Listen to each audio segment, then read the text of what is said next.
Assalamualaikum warahmatullahi wabarakatuh. Perkenalkan, nama saya Alifi Fatia Rahma dari kelas manajemen. Di sini saya akan menjelaskan tentang siklus akuntansi. Siklus akuntansi adalah suatu proses penyediaan laporan keuangan perusahaan untuk suatu periode waktu tertentu. Siklus ini dimulai dari terjadinya transaksi sampai penyiapan laporan keuangan pada akhir satu periode. Apabila digambarkan, siklus akuntansi dapat dinyatakan sebagai berikut. Siklus akuntansi merupakan serangkaian tahapan yang harus dilalui untuk merubah input berupa transaksi sehingga menghasilkan output berupa laporan keuangan. Siklus akuntansi secara sederhana digambarkan oleh bagan berikut. Siklus akuntansi dimulai dengan pencatatan transaksi atau aktivitas keuangan ke dalam jurnal. Tahapan siklus akuntansi ada identifikasi transaksi, analisis transaksi, pencatatan transaksi dalam jurnal, posting buku besar, menyusun neraca saldo dan jurnal penyesuaian, penyusunan neraca saldo penyesuaian laporan keuangan, menyusun jurnal penutup, menyusun saldo dan jurnal pembalik. Di sini ada transaksi usaha, pembuatan bukti asli, pencatatan dalam buku harian atau jurnal, pencatatan ke buku besar atau buku tambahan, neraca lajur atau penyesuaian, laporan keuangan, jurnal penutup, dan neraca saldo setelah penutupan. Konsep akuntansi. Akuntansi didefinisikan sebagai proses identifikasi, pencatatan, pengukuran, pengklasifikasian, pengikhtisaran atas semua transaksi dan aktivitas keuangan, penyajian laporan, serta penginterpretasian atas hasilnya. Definisi tersebut diambil dari Peraturan Pemerintah Nomor 71 Tahun 2010 tentang Standar Akuntansi Pemerintah yang merupakan acuan dasar dalam pelaksanaan akuntansi di setiap instansi pemerintah di Indonesia, termasuk di pemerintah daerah dan satuan kerja di dalamnya. Proses akuntansi ini akan mengolah semua transaksi dan aktivitas keuangan yang ada di entitas pemerintah daerah. Proses tersebut kemudian menghasilkan informasi dalam bentuk laporan keuangan yang akan digunakan dalam proses evaluasi dan pengambilan keputusan manajerial yang kemudian akan mempengaruhi pelaksanaan pengelolaan keuangan daerah pada periode berikutnya. Jadi, input dari proses akuntansi adalah transaksi dan outputnya berupa laporan keuangan. Persamaan akuntansi. Berdasarkan definisi akuntansi di atas, langkah pertama adalah melakukan identifikasi. Identifikasi adalah dilakukan untuk menganalisis setiap transaksi atau aktivitas keuangan yang ada dengan menjawab pertanyaan akun atau kode rekening, apakah yang terpengaruh dan bagaimana pengaruhnya terhadap akun tersebut. Untuk mempermudah proses identifikasi transaksi dapat digunakan alat analisis yang disebut dengan persamaan akuntansi. Persamaan akuntansi merupakan gambaran dari posisi keuangan entitas atau neraca, di mana sisi kiri menggambarkan harta yang dimiliki oleh entitas, sedangkan sisi sebelah kanan menggambarkan status atau dari mana harta tersebut berasal. Pertama, transaksi. Transaksi usaha adalah kejadian yang dapat mempengaruhi posisi keuangan dari suatu badan usaha dan juga sebagai hal yang handal atau wajar untuk dicatat. Transaksi ini biasanya dibuktikan dengan adanya dokumen. Sebagai contoh transaksi yang dapat terjadi dalam suatu perusahaan adalah pembayaran rekening telepon bulanan, pembelian barang dengan secara kredit, pembelian tanah dan gedung, dan lain sebagainya. Suatu transaksi tertentu dapat menimbulkan peristiwa atau keadaan yang mengakibatkan transaksi lainnya. Misalnya pembelian barang dagangan secara kredit atau disusul dengan transaksi lainnya, yaitu pembayaran kepada kreditor, pembuatan bukti asli. Sebagaimana disebutkan di atas, transaksi yang terjadi biasanya dibuktikan dengan adanya dokumen. Suatu transaksi baru dikatakan sah atau benar bila didukung oleh bukti-bukti yang sah, akan tetapi harus pula disadari bahwa akan transaksi yang tidak mempunyai bukti secara tertulis, misalnya pencurian barang dagangan. Transaksi ini merupakan transaksi yang bersifat luar biasa. Semua transaksi, baik terjadi secara rutin atau tidak, merupakan bahan untuk menyusun laporan keuangan dengan jalan mencatat dan mengolah transaksi itu lebih lanjut. Bukti-bukti asli yang dapat mendukung setiap terjadinya transaksi antara lain adalah kwitansi, faktur, bentuk-bentuk dan lainnya. Kwitansi merupakan bukti bahwa seseorang atau badan hukum telah menerima sejumlah uang tunai. Setiap penjualan secara kredit memerlukan bukti yang disebut faktur. Bagi penjual, faktur tersebut merupakan faktur penjualan, sebaliknya faktur yang dikirimkan kepada pembeli merupakan faktur pembelian. Di samping kwitansi dan faktur terdapat bukti lain, misalnya nota-nota dari bank atau nota debit atau nota kredit, serta bukti pengiriman atau penerimaan barang. Pencatatan dalam buku harian atau jurnal. Transaksi dicatat pertama kali yang disebut buku harian atau jurnal. Jurnal adalah suatu catatan kronologis dan transaksi entitas, sebagaimana ditunjukkan oleh nama-nama kolom jurnal memberikan informasi berikut. Tanggal merupakan yang sangat penting karena memungkinkan kapan terjadinya transaksi. Nama perkiraan kolom debit menunjukkan jumlah yang debit. Kolom kredit menunjukkan jumlah yang dikredit. Proses pencatatan mengikuti 5 langkah berikut.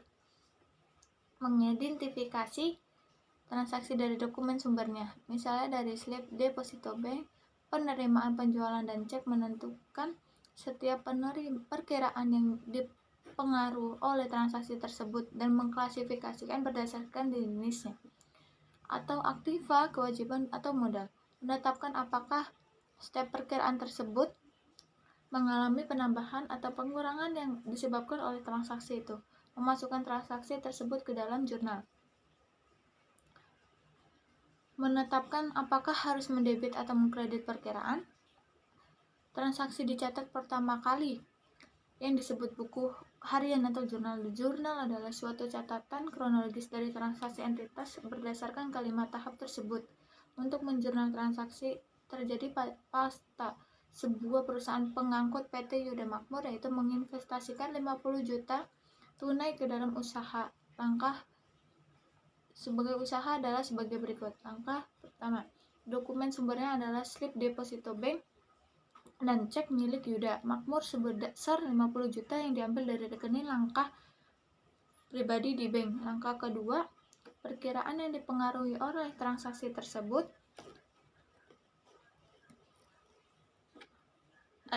Kas dan modal Yuda Makmur. Kas adalah perkiraan aktiva dan modal Yuda Makmur adalah perkiraan modal pemilik.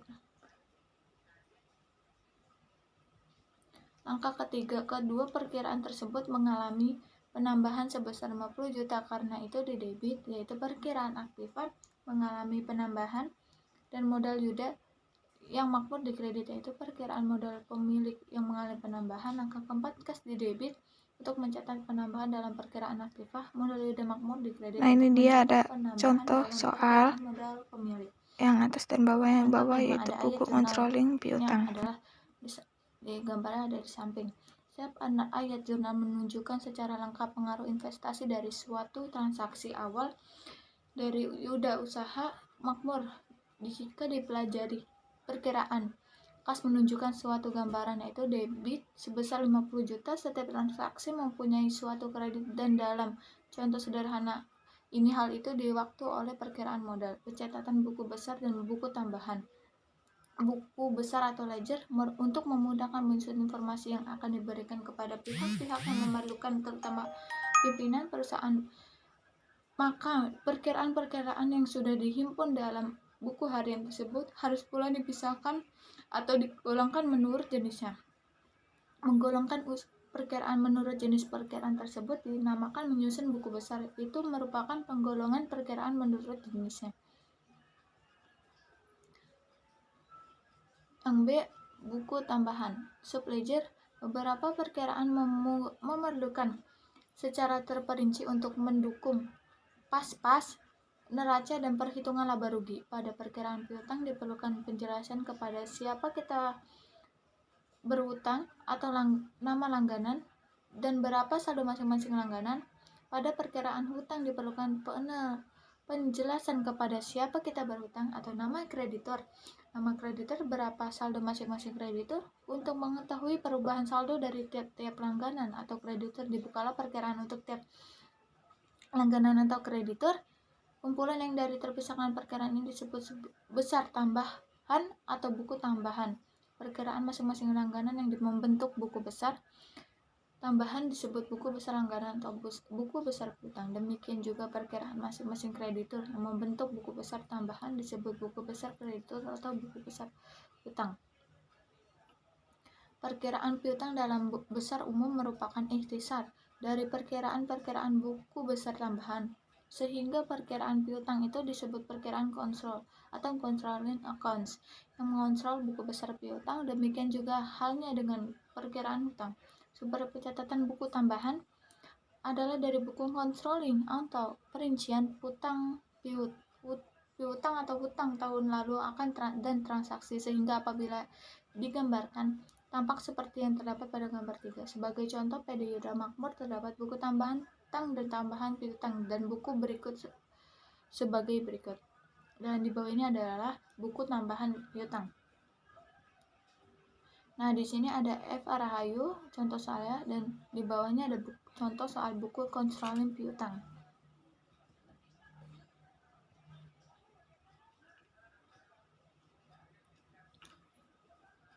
Neraca lajur. Setelah seluruh transaksi selama periode dibukukan di buku besar dihitung setiap saldo masing-masing, perkiraan akan memiliki saldo debit, kredit, atau nol. Secara saldo adalah suatu daftar dari saldo-saldo perkiraan ini, dan karenanya menunjukkan apakah total debit sama dengan total kredit. Jadi suatu neraca saldo merupakan suatu alat untuk mengecek atas kecermatan pencatatan dan pembekuan.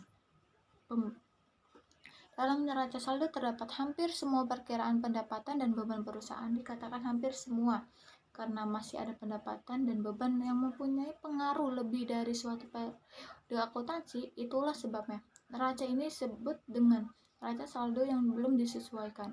Untuk itu diperlukan jurnal penyesuaian. Jurnal penyesuaian adalah ayat jurnal yang dibuat akhir periode untuk menempatkan pendapatan pada periode di mana pendapatan tersebut dihasilkan dan beban periode di mana beban itu terjadi. Jurnal penyesuaian akan membuat pengukuran laba periode tersebut lebih akurat dan memperbarui perkiraan aktiva dan kewajiban sehingga memiliki nilai sisa yang tepat bagi laporan keuangan. Dengan kata lain, melalui jurnal atau penyesuaian dapat ditemukan perkiraan yang tidak kelihatan.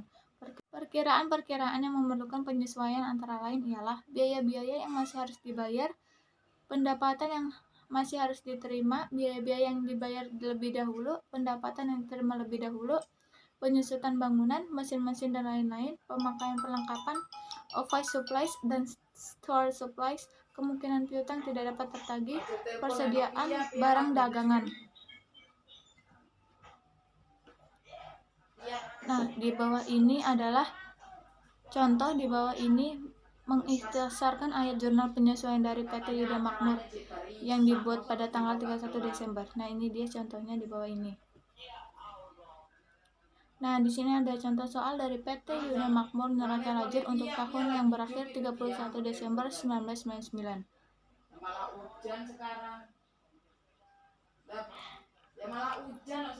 Laporan keuangan. Cara penyiapan laporan keuangan yang terbaik adalah mempersiapkan laporan laba rugi terlebih dahulu, disusul dengan laporan perubahan posisi keuangan, dan terakhir adalah neraca. Elemen penting yang harus ada dalam laporan keuangan adalah nama perusahaan, nama laporan, tanggal atau periode yang dicakup laporan. Rangka laporan tersebut. Panah-panah yang terdapat dalam gambar 5, 6, dan 7 menunjukkan hubungan antara laporan laba rugi, laporan perubahan posisi keuangan, dan neraca. Laporan laba rugi mencerminkan laba bersih atau kerugian bersih yang diperoleh dengan mengurangkan beban dari pendapatan. Karena pendapatan dan beban juga merupakan perkiraan laporan perubahan keuangan, maka selisih antara pendapatan dan beban tersebut, laba atau rugi bersih, akan dipindahkan ke dalam laporan perubahan posisi keuangan. Jika diperhatikan laba bersih pada gambar 5, sebesar Rp3.525.000 menambahkan modal pemilik. Gambar 6. Suatu kerugian bersih akan mengurangi modal pemilik. Modal adalah dalam neraca dari nilai sisa akhir dalam laporan perubahan posisi keuangan akan dipindahkan ke dalam neraca. Ini merupakan elemen keseimbangan yang paling akhir dalam neraca. Hal ini dapat ditelusuri melalui nilai Rp31.575.000 pada gambar 6, dan di bawah ini adalah gambarnya. Jurnal penutup. Jurnal penutup ialah ayat jurnal yang memindahkan nilai sisa pendapatan, beban, dan pengambilan pribadi dari masing-masing perkiraan ke dalam perkiraan modal. Pendapatan yang akan menambah modal pemilik dan beban serta pengambilan pribadi akan mengurangi modal pemilik. Pada saat ayat penutup dipindahkan bukukan, maka perkiraan modal akan menyerap dampak dari nilai sisa perkiraan sementara tersebut. Walau demikian, pendapatan dan beban akan dipindahkan terlebih dahulu ke dalam perkiraan yang bernama ikhtisar laba rugi, yang akan mengumpulkan jumlah total debit dari seluruh jumlah beban dan total kredit dari seluruh jumlah pendapatan pada periode penutupan. Kemudian nilai sisa dari ikhtisar laba rugi tersebut akan dipindahkan ke dalam modal. Langkah-langkah penutupan perkiraan suatu perusahaan adalah sebagai berikut. Mendebit setiap perkiraan pendapatan sebesar nilai sisa kreditnya. Mengkredit ikhtisar laba rugi sebesar jumlah total pendapatan. Ayat jurnal ini memindahkan jumlah total pendapatan ke dalam sisi kredit dari ikhtisar laba rugi. Mengkredit setiap perkiraan beban sebesar nilai sisa berdebitnya. Mendebit ikhtisar laba rugi sebesar jumlah total beban. Ayat jurnal ini memindahkan jumlah total beban ke dalam sisa debit dari ikhtisar laba rugi. Mendebit ikhtisar laba rugi sebesar nilai sisa kreditnya, dan mengkredit perkiraan modal. Mengkredit perkiraan pengambilan pribadi sebesar nilai sisa debitnya. Mendebit perkiraan modal pemilik perusahaan. Untuk menggambarkan hal di atas, misalnya Yuda Makmur menutup buku fakta akhir Desember, maka jurnal penutupnya adalah, nah di sini ada jurnal penutupnya, bisa dilihat di gambar di bawah ini. Neraca saldo setelah penutupan. Siklus akuntansi akan berakhir dengan neraca saldo setelah penutupan. Neraca saldo setelah penutupan adalah pengujian terakhir mengenai ketepatan perjurnalan dan pemindahan bukuan ayat jurnal penyesuaian dan penutupan.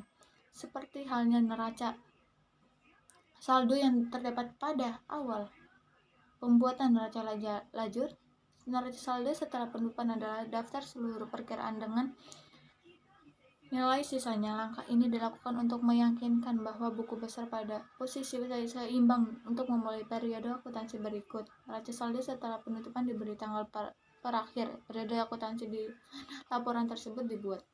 Isi perkiraan neraca adalah nilai sisa akhir dari daftar permanen, yaitu perkiraan neraca aktiva, kewajiban dan modal di dalamnya tidak termasuk perkiraan sementara, seperti perkiraan pendapatan, beban, atau pengambilan pribadi, karena nilai sisa perkiraan tersebut telah ditutup. Dan di bawah ini adalah contoh PT dari Yuda Makmur.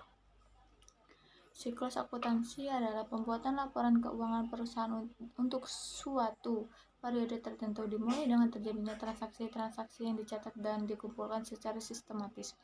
Transaksi-transaksi yang beraneka ragam sifatnya umumnya dicatat dalam bukti-bukti formil dan catatan-catatan selanjutnya. Dari bukti-bukti asli tersebut kemudian diadakan dalam buku harian atau jurnal. Selanjutnya dipindahkan ke buku besar atau ledger. Pemindahan buku harian ke buku besar merupakan klasifikasi menurut sifat masing-masing transaksi dalam perkiraan-perkiraan.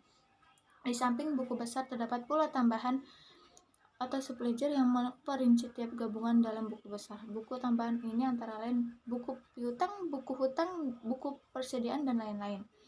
Pada akhir satu masa atau akhir tahun atau akhir setengah tahun dari buku daftar kertas kerja atau worksheet yang memuat semua perkiraan buku besar. Kertas kerja ini sekaligus dipakai untuk menyusun perhitungan laba rugi dan neraca setelah diadakan pembetulan-pembetulan seperlunya dan pemindahan pos-pos tertentu yang disebut dengan penyesuaian adjustment. Setelah kertas kerja selesai, disusun laporan keuangan berupa neraca, laporan laba rugi, dan laporan perubahan posisi keuangan.